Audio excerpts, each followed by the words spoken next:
I'm going to introduce the first speaker. I'm very pleased to see that the topic is a renal one, and the first speaker is a nephrologist, from which much of what we're going to discuss during the day generally emanates. I'm slightly biased on that, I'll freely admit. So the title, in fact, says it all in terms of the breadth of influence of the kidneys, and particularly diseased kidneys, chronic kidney disease, accelerant of aging, inflammation, vascular calcification. Professor Stenvinkel from the Karolinska, very welcome to the College of Physicians. Very good fit with the topic, and we look forward to hearing what you have to say. Thank you. Thank you, John, for this kind introduction, and it's an honor for me to be here at this Hatter Cardiovascular Institute conference series. I'm a nephrologist, work at the Karolinska Institute. Here are my conflicts of interest. And we are today discussing this changing landscape of atherosclerosis. And we know that many of the traditional cardiovascular risk factors, such as hypertension and dyslipidemia, is now fairly under good control in our patients. And this leaves room for a number of emerging cardiovascular risk factors. I listed some of them here. I probably missed many of them. But I will discuss the role of some of these emerging cardiovascular risk factors in the context of chronic kidney disease, discuss a little bit about gut dysbiosis, nutrients, vitamin K, senescent cells, somatic mutations in stem cells. I will not discuss COVID-19, but I think we all agree that this pandemic has put a lot of stress on our patients. And I'd like to remind you of this Nature paper showing that the one-year burden of cardiovascular disease in survivors of acute COVID-19 are substantial. Maybe this will be our future strongest risk factor for cardiovascular disease. And I'm a nephrologist working with patients with chronic kidney disease, and we have always felt that these patients undergo accelerated aging. And here we listed this perfect storm of factors that contribute to aging in these patients. They are subjected to an increased allostatic load with inflammation, oxidative stress. There are some specific pro-aging factors also. They suffer from hyperphosphatemia, sodium accumulation. And on top of this, they also have defects in the anti-aging mechanism that protect us all, such as Clonal. And it's not, we see these kind of patients often with this extensive vascular calcification phenotype as depicted here. We have been collecting arteries from these patients since many years. We now have more than 250 arteries in our biobank. We send them to our pathologists that score the arteries according to if there are no, minimal, moderate, or extensive vascular calcification as depicted here. And I'm sad to say that although these are quite young patients undergoing living donor renal transplantation in their 50s, 40s or 50s, 80% of them have signs of vascular calcification. And this gives us an opportunity to study what causes early vascular aging. But moreover, we can also study patients that have supernormal vascular aging. It's called the supernova patients. Patients, despite a prominent risk factor profile, seems to protect it against vascular aging. And this may be as an important group to study as those undergoing early vascular aging. And we always assumed, based on phenotype, that our patients undergo premature aging, but we also wanted to prove this, and here we evaluated DNA methylation clocks as a measure of the biological age in these patients. DNA methylation clocks estimate age based on the level of DNA methylation at specific set of genomic loci. And here we used three separate clocks, the Horvath clock, the Hannum clock, and the PhenoAge clock. And here is a composite average of the 3 clocks, and we found that patients with chronic kidney disease are about 5 years older biologically than their chronological age.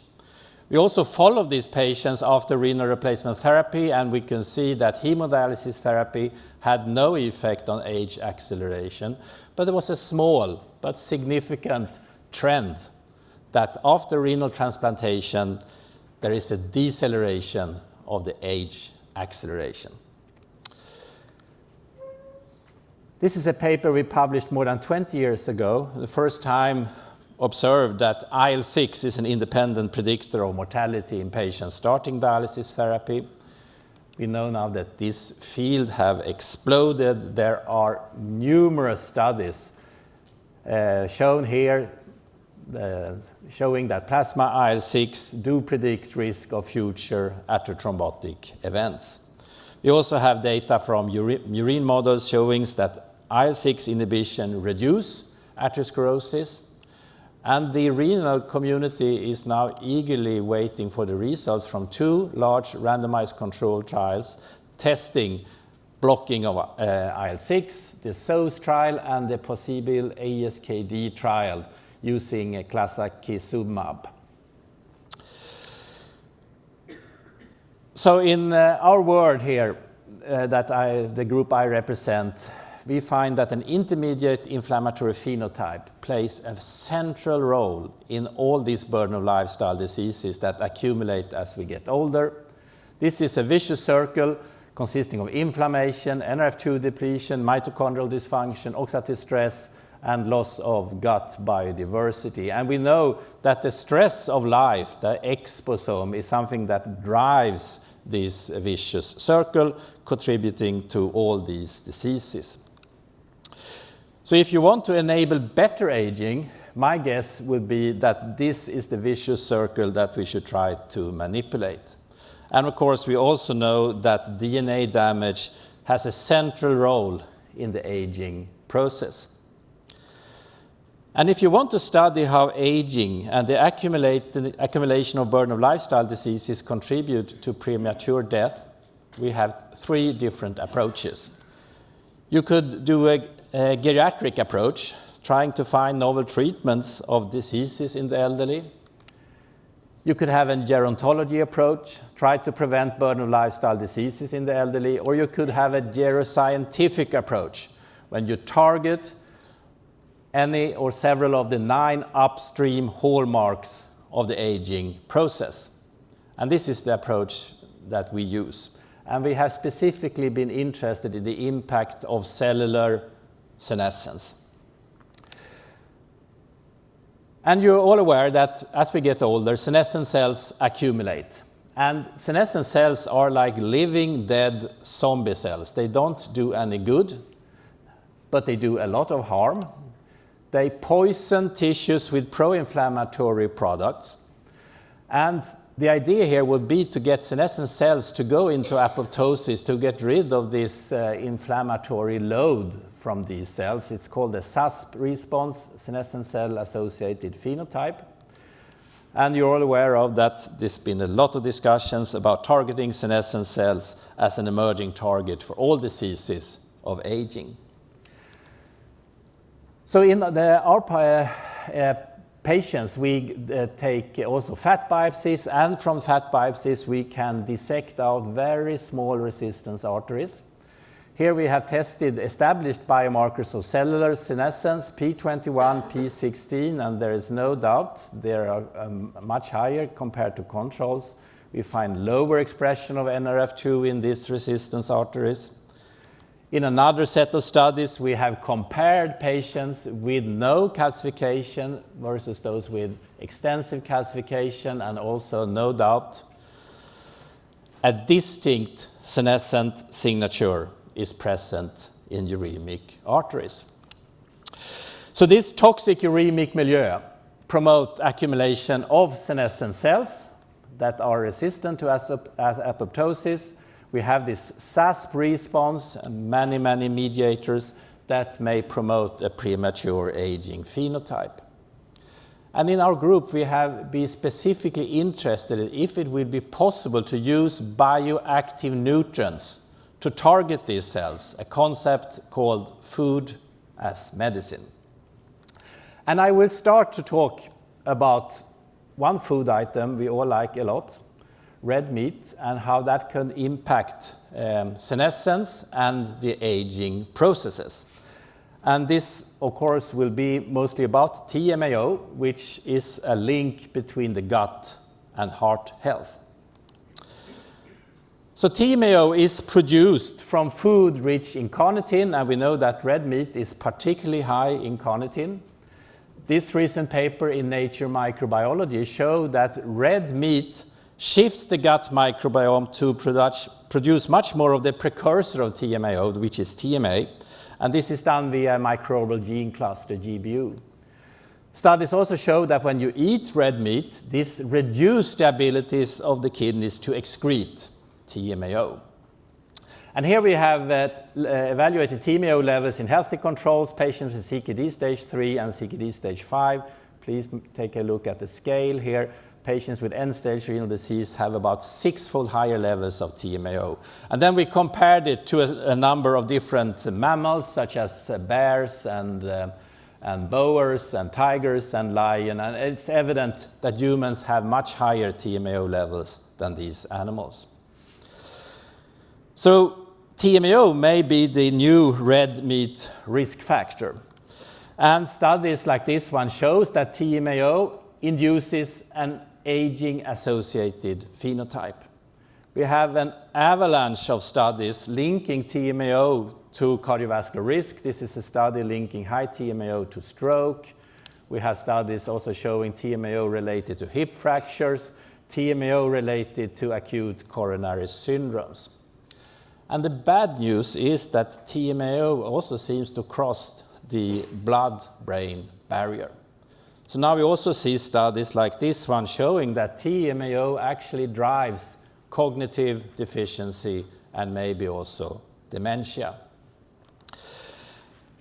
Another basic study I find very interesting here showing that elevated TMAO promote endothelial cell senescence and vascular aging, and elevated TMAO activate these markers of senescence, P53 and P21.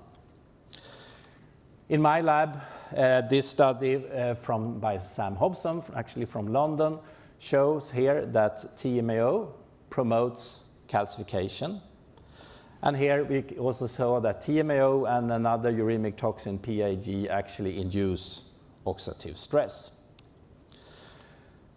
And the links between TMAO and our eating habits I find extremely interesting, because meat, eggs and fish could increase levels of TMAO via complicated changes in the intestine and the microbiota, and then in the metabolism in the liver of TMAA to TMAO. And there is no doubt, multiple studies like this one show that when you eat a red meat meal, there is a massive increase in TMAO levels compared to those having a non-meat meal or a white meat meal. And literature now suggests also that eating too much red meat will speed up aging processes. We have conducted studies together with epidemiologists in Glasgow, comparing two suburbs there, Lenzie and Carlton, and it was evident that the inhabitants in the poor suburb, they ate so much more processed red meat, and they have an about 30-year shorter lifespan. But we also have this Nature communication paper showing that genes involved in metabolizing iron were associated with a healthier, longer life. And these findings could actually explain why high dietary levels of iron-rich red meat has been linked to age-related conditions. And in my disciplines, there is no doubt that red meat is an independent risk factor for kidney disease. NRF2, the cytoprotective transcription factor, orchestrates the activation of antioxidant defenses that are crucial to protect against iron toxicity. So NRF2 deficiency may augment these effects. And of course, iron metabolism is greatly disturbed in patients with chronic kidney disease. And just a couple of weeks ago, we found this paper in Kidney International showing that ferroptosis of the vascular smooth muscle cells facilitate vascular calcification. So choline may also increase TMAO levels. And here is a study showing that choline supplements actually increase TMAO levels markedly. But the good news is that egg, and these healthy subjects, they had an intake of about 10 eggs per day. There was absolutely no increase in TMAO levels, which is good news for those of you that like egg. But then we have the most interesting part, and this is the fish-TMAO paradox, because fish have content of TMA and TMAO, but fish is something that we regard as good nutrients. But we should then not forget that fish and seafood are extremely disparate. And here is a recent study evaluating TMAO content in the red bars and the eicosapentaenoic acid, the omega-3 fatty acid in blue bars. And there is a huge variation in the content among seafood. For example, we have cod here, which is rich in TMAO, but quite low in eicosapentaenoic acid. And then on the other side, we have trout. It's my favorite fish, and you can see no TMAO content, but extremely rich in eicosapentaenoic acid. And the reason for this discrepancy is that TMAO is an osmolyte. So when you are exposed to low temperatures or high hydrostatic pressure, that you would be in deep waters, you need TMAO to protect the muscles. So the rule of thumb is that the deeper the fish live, the higher the TMAO content. And this have impact. Here is effects on TMAO levels in healthy controls eating shrimps and tuna. Tuna is low in TMAO, no effect. But look here when you eat wild salmon or fish sticks. Extreme increase in TMAO, and at least in Sweden, fish sticks is what we serve our children in school often for lunch. And I think these findings suggest that risk groups, such as patients with chronic kidney disease, they should be careful about finding out the depth of where the fish they're eating, where they live. So we conducted a cohort study of more than 800 individuals older than 65 years, CKD stage 4, followed for 48 months. We evaluated TMAO as a reflection of red meat intake. Also studied carboxymethyl propylfuran propionate, which is a metabolite of furan fatty acids, reflect fish intake. And we just very simply divided these patients into 4 groups based on the median level. So we had one group of patients with high TMAO and low CMPF levels, and this suggests that these are patients that have a high dietary intake of red meat, eating little fish. And I think the results were extremely surprising. So here we found out that this group not only had a much higher mortality, but look here at the risk of starting dialysis treatment. So if this data can be confirmed in other studies, we really should advise our patients with kidney disease to stay out of this and eat more fish. But now also it seems like drugs that we use affect TMAO levels. Here is a recent study in American Journal of Cardiology showing that statins decrease TMAO levels. But on the other hand, loop diuretics decrease the renal elimination rate and increase the plasma levels of TMAO irrespective of renal function. So let's move on here, and we have also been interested in nutrients, nutraceutical senolytics that could decrease the number of senescent cells, decrease the SASP response, and inhibit premature aging processes. And 2 of the most important senolytics and senomorphics, quercetin and fisetin, is something that you will find in nutrients. And these three drugs, dasatinib, quercetin, and fisetin, reduce the senescent cell abundance without any off-target effects. So the idea here will be to test natural plants as senolytics in aged mouse with senescent cells and see if this treatment delay aging, reduce age-related diseases, and extend lifespan. And of course, this should then move on to clinical trials, and hopefully, if we could develop some kind of personalized nutrition based on the foodome. And animal studies like this one actually show promising results. Chronic senolytic treatment alleviates vasomotor dysfunction in aged mice. And more importantly, this Nature paper shows that intermittent oral administration of senolytics alleviate physical dysfunction and increase the post-treatment survival by 36%, while reducing mortality hazard to 65% in mice. So now we are waiting for the human trials. In our lab, we have also evaluated the effects of uremic serum on calcification. And here are the results. We see that uremic serum actually downregulate NRF2 and its two downstream genes. And this accords well with a number of studies showing that if you activated NRF2, this transcription factor, irrespective if it's dimethyl fumarate or hydrogen sulfide, it improves the calcification process. So it seems like there are two central pathways that contribute to vascular calcification, and this validates senescence as NRF2 as two therapeutic options to combat early vascular aging in chronic kidney disease. And this two-component system, NRF2 and KEAP1, I find of immense interest, because if you activate this, you will increase the expression of hundreds of cytoprotective genes, and that will reduce oxidative stress and inflammation. And we know that psychosocial stress, diet, dietary factors, smoking will depress this transcription factor. Recent evidence also suggests that air pollution will disrupt the NRF2 pathway in the sinonasal epithelium.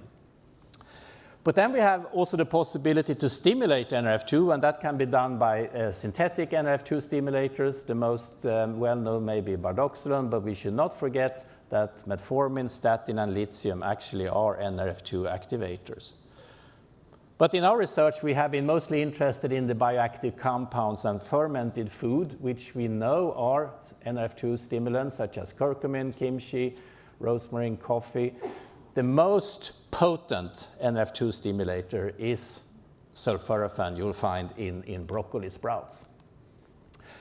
Here are data showing that sulforaphane upregulates NRF2 and its downstream genes. And another experiment, actually, when we induce calcification with osteogenic stimulation and uremic serum, you can see that we also add sulforaphane. There are quite a dramatic effect on the calcification process. So if we want to understand all these burden of lifestyle diseases, and when you go through the literature, they are all associated with inflammation and downregulated NRF2. We need to understand our history. And Winston Churchill said that the longer you can look back, the further you can look forward. And if you want to go back really, really far in human history, you should go to the Great Oxygenation Event 2.4 billion years ago. During this dramatic event, there was a massive release of oxygen from the photosynthetic cyanobacteria in the ocean. And when there is a release of oxygen, there will be oxidative stress. So living creatures needed protection against oxidative stress that drive mutations, cell damage, and the evolutionary origin of NRF2 seems to be allied to the timing of the global transition from anaerobic to aerobic conditions. And here we can learn from animals. There seems to be a consistent survival advantage of animals living in extreme environments due to upregulated NRF2 expression. Bats, for example, They are not superior in protecting themselves against viruses such as COVID and Ebola. They also live much longer than would be expected from their size. They have a markedly upregulated NRF2, superior anti-inflammatory protective mechanism. I work with hibernating bears, and during hibernation there is an upregulation of NRF2. Burmese python that have a massive organ regeneration after massive meals, they have upregulated NRF2. The naked mole rat, which live more than 30 years with resistance against cancer, no cardiovascular aging signs, massive increase in NRF2 expression. And the seals, which dive down to 2,000 meters for periods up to 2 hours, virtually no circulation in the kidneys during that period, but they never develop acute kidney injury. They also develop upregulated NRF2. Finally, now let's see here, why doesn't it, here. We can study models of accelerated aging. And here we have a really interesting rare disease, Hutchinson-Gilford-Progeria syndrome. And you may remember that these poor children, they die of premature vascular disease when they are teenagers. They get stroke, myocardial infarction when they are 17, 18, 19 years old. And this is due to a de novo point mutation in the lamin A gene. And this is the 1824C2T mutation, and this leads to expression of Progerin, which is a truncated lamin A. And now you may wonder, what do these children have in common with patients with chronic kidney disease? Well, in fact, if you look at the vascular phenotype and the vascular pathology, you see that they are very similar, and that's the reason why we got interested in these children.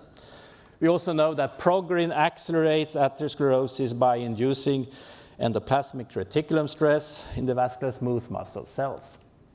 So using these arteries that we collect from patients undergoing living donor transplantation, we studied these patients, the arteries of these patients, and actually found that the same mutation was detected in almost 80% of the tested uremic arteries.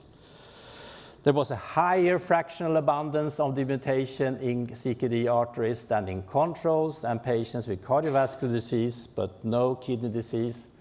And this somatic mutation was responsible for the Progerin expression in uremic arteries.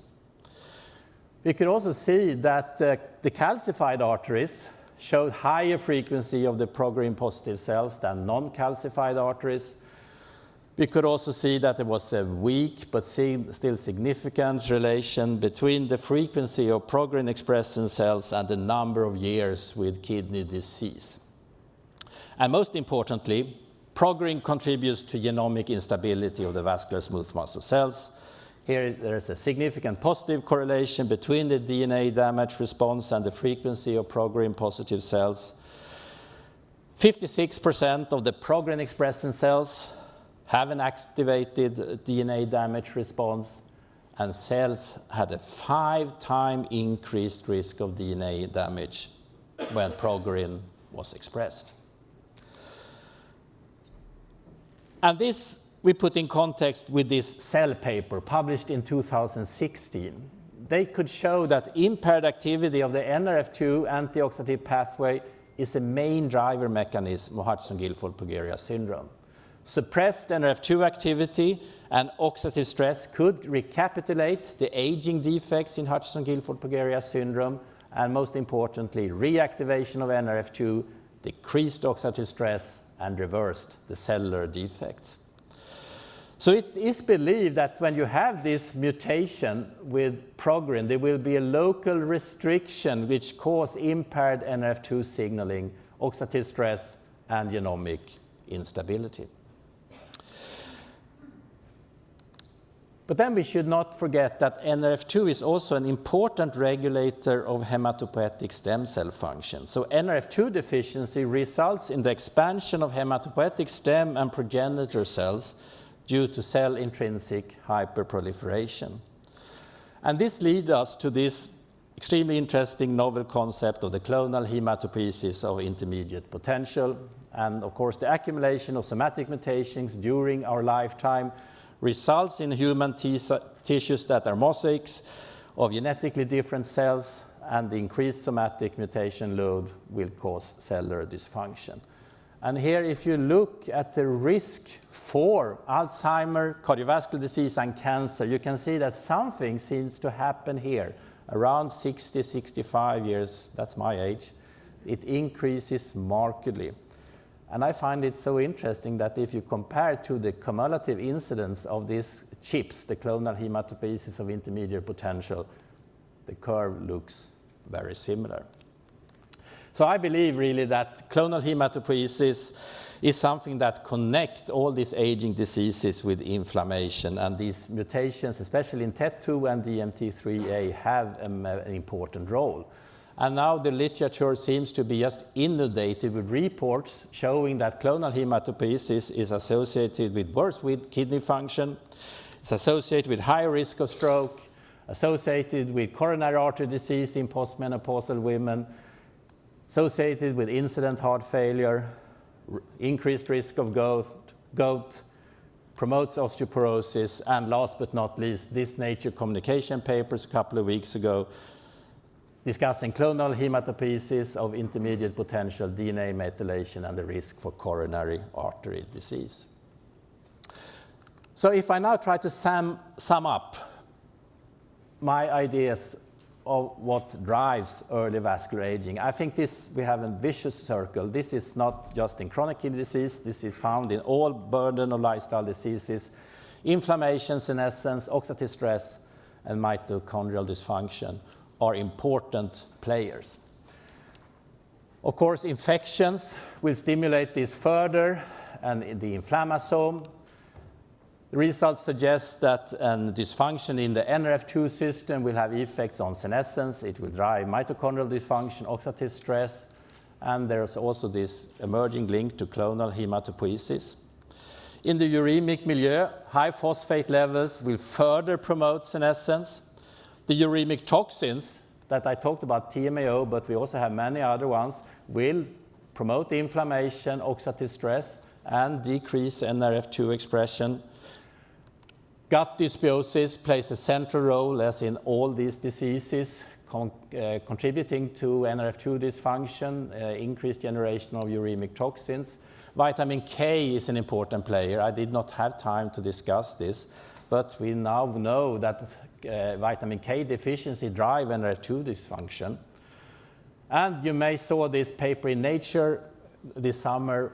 I found extremely interesting that the non-canonical vitamin K cycle is a ferropoietin suppressor. And vitamin K deficiency may be an important factor that causes ferroptosis, that increase oxidative stress and mitochondrial dysfunction. We have all the dietary factors. I told you about red meat, but also processed food is something that downregulates NRF2, causing vitamin K deficiency and gut dysbiosis. And last but not least, in this present era of the Anthropocene, we also need to take into consideration the environmental risk factors. Heat stress and air pollution stimulate the diseasome of inflammaging and contribute to higher risk of many of the burden of lifestyle diseases. Thank you for your attention.